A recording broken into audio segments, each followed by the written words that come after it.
আজকে আমি বানাবো তরমুজের আইসক্রিম। তার জন্য একটা তরমুজের অর্ধেকটা আমি কেটে নিয়ে নিলাম। আর তরমুজটা দেখুন একদম পারফেক্ট লাল টকটক করছে।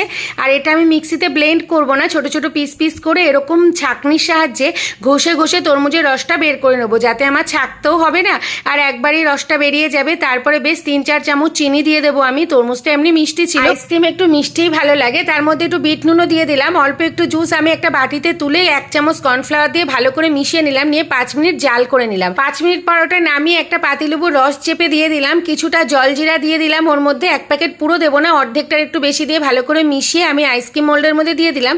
আর কর্নফ্লাওয়ার দেওয়ার জন্য কিন্তু এটা খুব সুন্দর একটা টাইট টাইট হয়ে গেছিলো, বেশ ভালো হয়েছিল দেখতে।